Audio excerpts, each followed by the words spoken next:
이 시간 우리에게 주시는 하나님의 말씀은 구약성경 여호수아 1장 10절에서 18절의 말씀입니다. 여호수아 1장 10절에서 18절의 말씀을 한 절씩 교독으로 봉독하시겠습니다. 이에 여호수아가 그 백성의 관리들에게 명령하여 이르되 진중에 두루다니며 그 백성에 명령하여 이르기를 양식을 준비하라. 사흘 안에 너희가 이 요단을 건너 너희의 하나님 여호와께서 너희에게 주사 차지하게 하시는 땅을 차지하기 위하여 들어갈 것임이니라 하라. 여호수아가 또 르우벤 지파와 갓 지파와 므낫세 반 지파에게 말하여 이르되 여호와의 종 모세가 너희에게 명령하여 이르기를 너희의 하나님 여호와께서 너희에게 안식을 주시며 이 땅을 너희에게 주시리라 하였나니 너희는 그 말을 기억하라. 너희의 처자와 가축은 모세가 너희에게 준 요단 이쪽 땅에 머무르려니와 너희 모든 용사들은 무장하고 너희의 형제보다 앞서 건너가서 그들을 돕되 여호와께서 너희를 안식하게 하신 것 같이 너희의 형제도 안식하며 그들도 너희의 하나님 여호와께서 주시는 그 땅을 차지하기까지 하라. 그리고 너희는 너희 소유지 곧 여호와의 종 모세가 너희에게 준 요단 이쪽 해 돋는 곳으로 돌아와서 그것을 차지할지니라. 그들이 여호수아에게 대답하여 이르되 당신이 우리에게 명령하신 것은 우리가 다 행할 것이요 당신이 우리를 보내시는 곳에는 우리가 가리이다. 우리는 범사에 모세에게 순종한 것 같이 당신에게 순종하려니와 오직 당신의 하나님 여호와께서 모세와 함께 계시던 것 같이 당신과 함께 계시기를 원하나이다. 다 같이요. 누구든지 당신의 명령을 거역하며 당신의 말씀을 순종하지 아니하는 자는 죽임을 당하리니 오직 강하고 담대하소서. 아멘. 오늘 주신 본문 말씀을 가지고 신앙생활의 풍성함을 누리려면 이런 제목으로 함께 은혜를 받고자 합니다. 장 폴 사르트르가 한 말이 있습니다. 인생이란 B와 D 사이의 C다. 버스, 탄생과 데스, 죽음 사이의 초이스, 선택이다. 그런 유명한 말을 한 적이 있습니다. 그런데 요즘 100세 장수 시대에 이렇게 말하는 사람들이 있습니다. 인생이란 B와 D 사이에 T가 늘어난 것이다. 그러니까 탄생과 죽음 사이에 타임, 시간이 늘어나 있다는 것입니다. 장수란 삶의 길이가 길어진 것인데 오래 산다는 점에서는 행운이지만 경우에 따라서는 저주일 수도 있다는 것입니다. 오래 사는 것만큼 우리의 삶이 더 풍성해져야 되지 않겠냐는 것입니다. 메마르고 황폐하고 정말 건강을 잃어가면서도 오래 산다는 것이 과연 무슨 소용이 있겠냐 하는 것입니다. 과거의 노인들은 자동으로 존경을 받았어요. 그러나 지금은 그렇지가 않습니다. 나이 든 사람의 입장에서는 좀 아쉬운 점이 있지만 시대가 바뀌었습니다. 충과 효를 중요하게 여겼던 1960년, 70년대 그때와 달리 지금은 민주주의와 상호 존중의 가치가 우선되는 시대이다 하는 것입니다. 장년과 노년 세대는 대체로 고도 성장과 도시화의 혜택을 입은 세대입니다. 요즘 젊은이들 경제가 성숙화 단계에 이르러서 더 이상 과거와 같은 폭발적인 성장이 없는 시대, 좋은 일자리는 줄어들고 경쟁은 더 치열해지는 상황 가운데 고군분투하며 살아가고 있습니다. 어쩌면 이들의 수고로 오늘 한국 경제가 돌아가고 이들이 납입한 연금 덕분에 노인 세대가 연금을 수령하고 있습니다. 나이 든 이들은 젊은 세대의 수고와 노고를 기억하며 감사한 마음을 가져야 합니다. 그래야 섭섭함이나 피해의식을 덜 느끼게 될 거다 하는 것입니다. 물론 나도 열심히 살아왔다는 자부심을 잃어서는 안 되고 더 여유 있고 넓은 아량으로 젊은 사람들과 또 주변 사람들을 대한다면 훨씬 마음이 풍성해질 것입니다. 사실 노인은 필요한 존재입니다. 아프리카 격언 중에 이런 말이 있어요. 노인이 죽으면 도서관 하나가 사라진다. 그만큼 노인의 지식과 경험이 소중하다는 의미입니다. 물론 요즘은 지식과 정보를 노인의 경험과 기억이 아니라 네이버나 구글, 유튜브에서 대부분 찾지만 그럼에도 노인들의 경험과 지식은 그 집단에 도움을 많이 가져다 준다는 것입니다. 사실 노년기는 존경받을 만한 무언가를 남에게 보여주어야 한다는 강박관념으로부터 자유로운 때입니다. 또 돈이나 명예나 지위가 반드시 필요한 시기도 아니다 하는 것입니다. 물론 이 세 가지가 있으면 좋겠지만 노년에도 여전히 돈이 많고 높은 지위에 있고 명예를 누리고 있는 사람이 과연 몇 명이나 되겠냐 하는 것입니다. 하지만 젊은 세대가 뭔가 보고 배울 만한 무언가를 소유하고 있어야 하지는 않겠냐 하는 것입니다. 스스로도 자부심을 느낄 무언가를 갖고 있어야 하지 않을까 하는 것입니다. 특별히 기독 시니어들에게 있어서 그것은 풍성한 신앙생활이 아닐까 하는 것입니다. 우리가 여호수아서를 묵상하고 있는데 한 가지 기억해야 할 것이 이 가나안으로 들어가는 것이 천국에 들어가는 모델만은 아니다 하는 것입니다. 가나안으로 들어가는 것은 그리스도 안에서 하나님의 통치를 훈련받고 믿음과 순종을 연단하는 삶의 현장으로 들어가는 것이다 하는 겁니다. 우리는 자꾸 요단강 그러면 죽음을 떠올리죠. 우리 장례식 때마다 찬송가 606장에 며칠 후 요단강 건너가 만날이, 그 찬양 때문인지는 몰라도 요단강을 죽음으로 해석하는 경우가 많습니다. 그런데 앞서 말한 것처럼 이 요단강을 건너서 가나안에 들어가는 것은 이 천국 모델만이 아니고 하나님의 통치를 인정하고 하나님의 훈련을 받기로 결단하고 들어가는 것이 가나안이라는 것입니다. 그러면 요단강은 무엇을 의미할까요?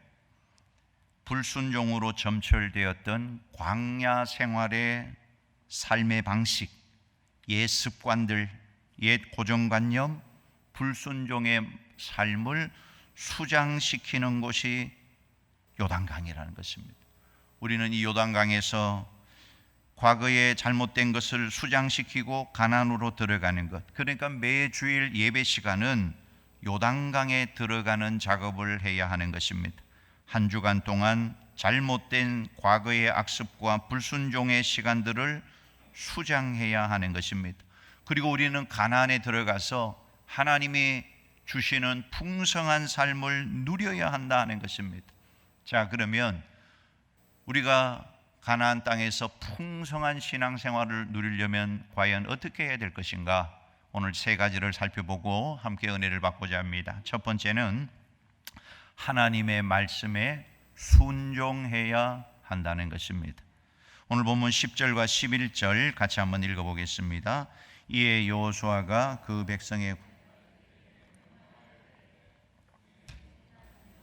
백성에게 명령하여 이르기를 양식을 준비하라. 사흘 안에 너희가 이 요단을 건너 너희의 하나님 여호와께서 너희에게 주사 차지하게 하시는 땅을 차지하기 위하여 들어갈 것임이니라 하라.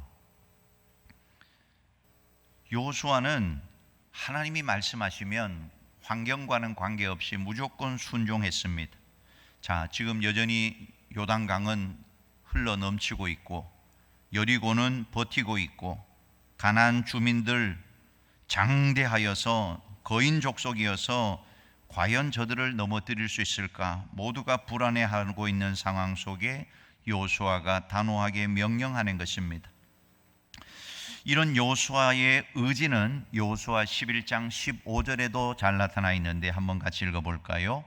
여호와께서 그의 종 모세에게 명령하신 것을 모세는 여호수아에게 명령하였고 여호수아는 그대로 행하여 여호와께서 모세에게 명하신 모든 것을 하나도 행하지 아니한 것이 없었더라. 하나님의 말씀대로만 순종했다는 것입니다. 사실 40년 광야 생활 동안 인간의 생각, 이성적인 판단이 앞섰지만 그들이 그 광야에서 겪었던 것은 절망과 좌절뿐이었다는 것입니다. 이제 또 다시 하나님이 주시는 기회 앞에서 그들이 결단한 것이 무엇입니까? 말씀에 순종하는 결단을 했다는 것입니다. 그럴 때 하나님은 축복을 가져다 주었다는 것이에요. 오늘 이 시간도 우리는 무엇보다도 이 현실 앞에서 우리를 가로막고 있는 요단강, 버티고 있는 여리고 앞에서 우리가 해야 할 것은 하나님의 말씀에 순종하겠노라는 결단이다 하는 것입니다. 비행기가요, 목적지까지 날아가려면 중력과 끊임없이 싸워야 목적지까지 떨어지지 않고 날아갈 수가 있습니다. 마찬가지로 우리의 인생은 영적인 씨름의 여정이다 하는 것입니다.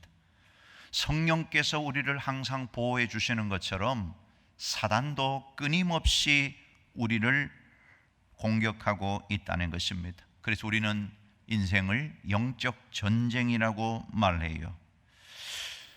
이 영적 전쟁에서 우리가 사용할 수 있는 최고의 무기가 무엇입니까? 말씀이다 하는 것입니다. 사단의 주요 무기, 주요 전략은 거짓말입니다. 하나님은 참말, 진리를 우리의 마음에 심어주지만 사단은 끊임없이 거짓말, 비진리를 우리의 마음에 심어 놓는 것입니다. 하나님의 말씀은 우리 안에서 자라나서 뭐가 됩니까? 생명의 열매가 되고 사단의 가라지는 죽음의 열매가 되는 것입니다. 그래서 영적 전쟁의 핵심이 뭐냐면 참과 거짓의 싸움입니다. 진리와 비진리의 싸움입니다. 이런 영적 전쟁의 핵심 무기가 뭐냐? 진리의 말씀이에요. 에베소서 6장의 하나님의 전신갑주에서도 성령의 검, 곧 하나님의 말씀을 가지라. 말씀만이 무기가 된다는 것입니다. 예수님도 광야에서 말씀으로 마귀의 시험을 물리치셨어요. 종교개혁가 마틴 루터가 이런 말을 합니다. 성경이 없는 교황보다 성경으로 무장된 평범한 성도들이 더 강하다. 오늘 이 놀라운 말씀이 우리의 손에 쥐어져 있다는 것이 얼마나 축복인가를 기억하셔야 합니다. 어떤 사람은 처세술을 위해서 성경을 읽습니다. 또 어떤 사람은 도덕적 함량을 위해서 성경을 읽습니다. 어떤 사람은 역사서로 성경을 읽습니다. 어떤 사람은 경영 마인드를 배우겠다고 성경을 읽습니다. 물론 성경은 우리에게 정말 다양한 유익을 가져다 줍니다. 그러나 성경이 우리에게 주는 최고의 유익이 뭐냐? 영생입니다. 요한복음 5장 39절입니다. 같이 읽어요. 너희가 성경에서 영생을 얻는 줄 생각하고 성경을 연구하거니와 이 성경이 곧 내게 대하여 증언하는 것이니라. 우리가 성경을 읽는 이유가 뭡니까? 영생을 얻기 위해서 그런 것입니다. 또한 이 성경은 우리를 치료해 주는 영적 수술 도구가 된다는 겁니다. 히브리서 4장 12절과 13절입니다. 같이 읽어요.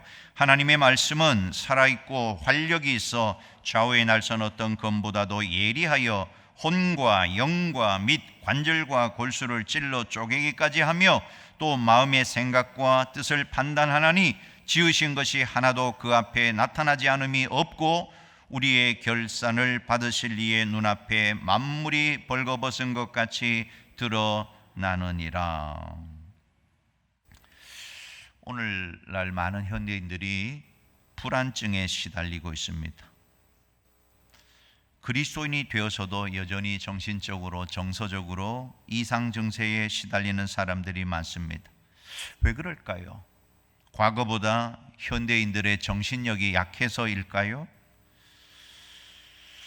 현대 시대는 뭔가 인간이 평안하게 따라갈 수 있는 속도보다 너무나 세상이 빠르게 진행되고 있다는 것입니다. 규모도 굉장히 커졌다는 것입니다. 또 화려함과 부요함도 너무 과도해졌다 하는 것입니다. 인간의 내면이 감당하기 어려울 만큼 세상이 확확 변해가고 있는 것입니다. 또 너무 많은 정보가 계속 쏟아져 내리기 때문에 뭔가를 결정해야 할 때 굉장히 어려워요. 자기 주도적인 결정권이 약해진 인간의 마음이 현대에는 점점 병약해져 가고 있다는 것입니다. 지금은 또 과거에는 놀이터가 따로 있었어요. 놀이동산도 있고 오락실도 있었는데 지금은 안방과 거실과 자기 방으로 호주머니 속으로 이런 세상에 오락이 들어왔어요. 뭐예요? 스마트폰입니다. 스마트폰에 빠져서 한순간도 그것을 보지 않고는 살아갈 수가 없다는 것입니다.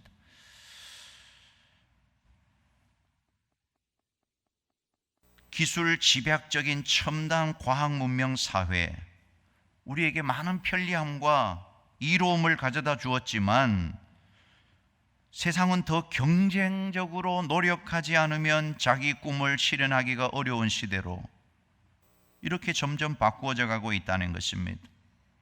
그러니까 태어나면서부터 무한 경쟁에 시달리는 현대인들은 내면에 시작부터 뭔가 이루기도 전에 병들어 있는 상태가 되었다고 심리학자들은 진단을 해요.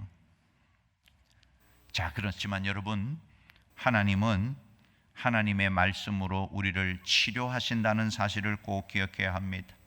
말씀 앞에 서면 우리의 상처도, 우리의 아픔도, 우리의 거짓도 다 드러나요. 사단은 우리의 약점을 드러내서 공격을 하지만 하나님은 우리의 약점을 드러내어서 치유해 주신다 하는 것입니다. 이제 우리 말씀을 통하여 하나님의 복음의 영생의 놀라운 은혜를 누릴 뿐만 아니라 늘 말씀 앞에서 말씀이 우리를 치료하고 회복함으로 강건해지는, 그래서 말씀으로 인하여 풍성한 가나안의 신앙생활을 누리는 우리 모든 믿음의 권속들 될 수 있기를 주님의 이름으로 축원합니다. 자, 두 번째입니다. 두 번째는 가나안의 풍성한 신앙생활을 누리려면 확실한 준비를 해야 한다 하는 것입니다. 오늘 본문 11절 같이 한 번 더 읽어보겠습니다. 진중에 두루 다니며 그 백성에게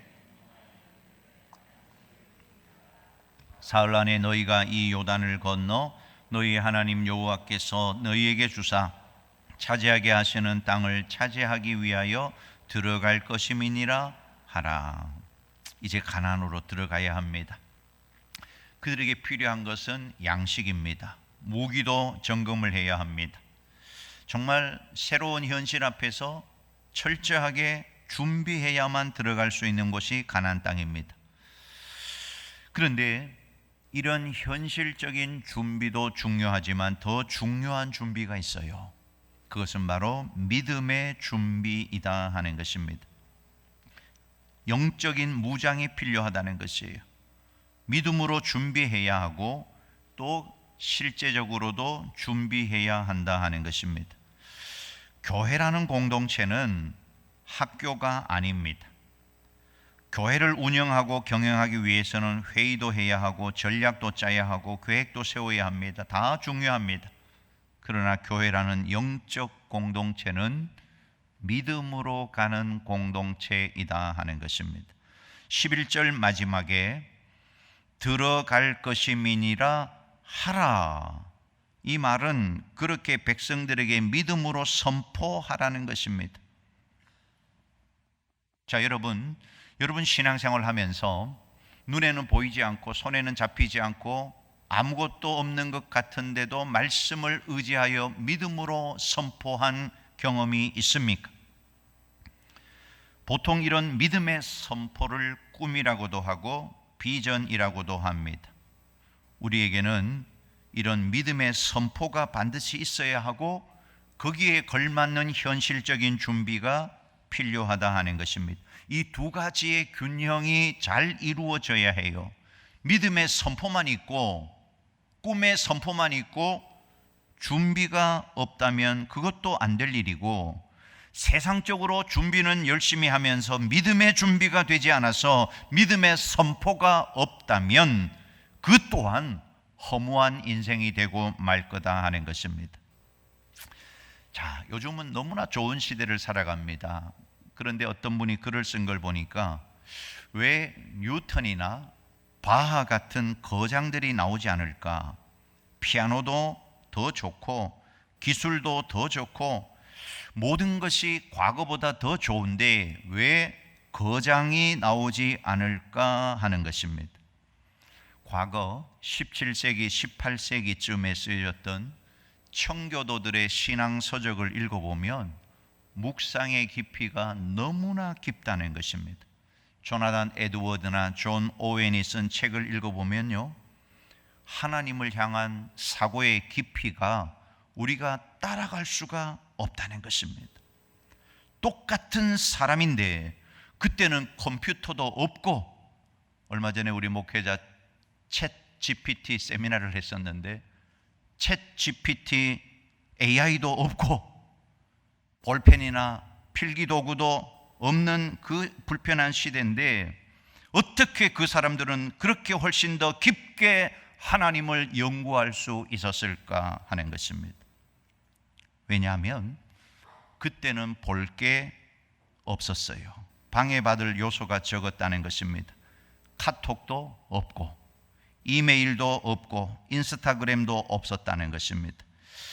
그래서 마음을 집중할 수 있는 힘과 에너지가 있었다는 것입니다. 더 주님께 그래서 집중했던 것이에요. 자, 오늘날 이 시대의 공교육은 아이들을 탁월하게 만들어주는 교육 제도가 결코 아닙니다. 근본적으로 이 산업화 이후, 산업혁명 이후에 공교육이 만들어진 이유가 뭐냐 하면 목적이 모나지 않고 말을 잘 듣는 시민, 직장인들을 만들기 위한 시스템이었다는 것입니다. 그러니까 똑똑하거나 특별하거나 집중력이 있는 탁월한 아이들은 이런 시스템에 적응할 수가 없는 겁니다. 그래서 우스갯소리로 아인슈타인이 한국에서 태어났으면 짜장면 배달을 했을 거다. 빌 게이츠가 한국에서 태어났으면 대학도 못 가고 용산 전자상가에서 일하고 있을 거다. 이런 말이 있습니다. 왜 이런 말들이 있을까요? 한국은 모든 것을 잘하도록 요구를 해요. 그래서 아인슈타인이나 빌 게이츠 같은 탁월한 사람이 나올 수가 없는 것입니다. 그런데 우리의 생각을 한번 바꿔보면 어떨까 하는 것입니다. 특별히 우리 기독교 부모님들부터 생각을 바꾸면 어떨까 하는 것이에요. 자, 오늘 이 시대 공교육, 입시 문화가 강력한 이 대한민국에 오히려 이것이 블루 오션이 될 수도 있다는 생각입니다. 모든 것을 우리 아이가 다 잘해야 된다는 이 사회적 압박을 뚫고 버릴 것은 버리고 하나를 선택해서 집중하면 그 분야에 탁월한 사람이 될 수 있지 않겠냐 하는 것입니다. 그런 말이 있어요. 공부 못하는 아이의 책가방이 무겁다고 합니다. 왜 그럴까요? 공부를 못하니까 할 게 너무 많아요. 그런데 전교 1등의 가방은 무겁지가 않다는 것입니다. 전교 1등은 집중할 수가 있고 선택할 수 있는 아이들이기 때문에 그런 거예요. 자, 우리가 생각할 때 수학 30분 공부하고 과학 30분 공부하고 영어 30분 공부하면 성적이 오를까요? 어떨까요? 우리 생각에는 그렇게 하면 성적이 다 오를 것 같아요. 그런데 그런 방식으로 아무리 공부를 해도 성적은 항상 그대로일 수밖에 없다는 것입니다. 몰입할 수가 없기 때문에 한 분야에 자기가 잘할 수 있는 것에 몰입하기가 어려워요. 자, 이제 신앙생활로 돌아옵니다. 신앙생활도 마찬가지라는 것입니다. 스마트폰 보고 넷플릭스 드라마 보고 게임도 하고 친구도 만나고 이것저것 다 하면서 예수님을 사랑할 수 있다? 100% 거짓말입니다. 이 시대에 마귀가 인간을 멸망시키는 방법이 뭐냐? 아침에 눈을 뜨는 순간부터 잠자리에 죽을 때까지 계속해서 보게 만드는 거예요. 죽도록 즐기게 해주는 것입니다. 그 결과 오늘 이 시대에 너무 많이 보고 많이 들었기 때문에 성경을 보아도 보이지가 않고 말씀을 들어도 들리지가 않는 것입니다. 다니엘서 말씀해 보면 마지막 때가 되면 지식의 양이 증가한다는 거예요. 지식의 양이 증가한다. 지금은 너무나 많은 정보 소비량이 있어요. 너무 많아요. 아침부터 스마트폰 열고 계속 보는 겁니다. 계속 보는 거예요. 이 마귀가 그렇게 하는 거예요. 여러분, 브레인 랏 현상이라는 걸 아십니까? 브레인 랏, 뇌 썩음 현상이 있다는 것이에요. 짧고 반복적이며 의미 없는 정보에 과도하게 노출될 때, 쇼츠나 밈이나 이런 것들에 과도하게 노출될 때 사고력과 집중력이 저하되고 뇌가 무력화되는 현상이 브레인 랏 현상입니다. 우리말로 번역하면 뇌 썩음 현상이에요. 뇌가 썩는다는 것입니다.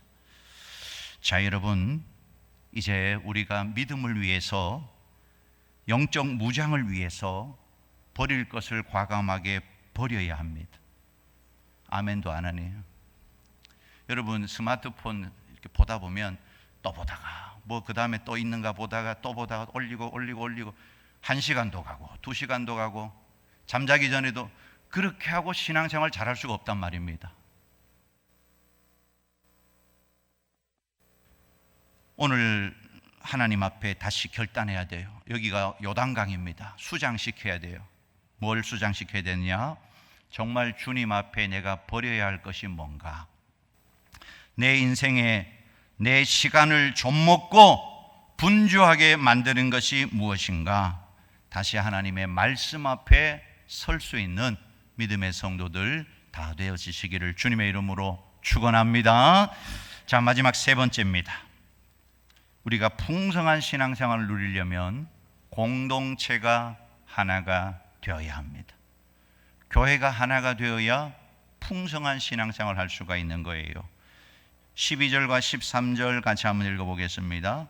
여호수아가 또 루벤 지파와 갓 지파와 므낫세 반 지파에게 말하여 이르되 여호와의 종 모세가 너희에게 명령하여 이르기를 너희의 하나님 여호와께서 너희에게 안식을 주시며 이 땅을 너희에게 주시리라 하였나니 너희는 그 말을 기억하라.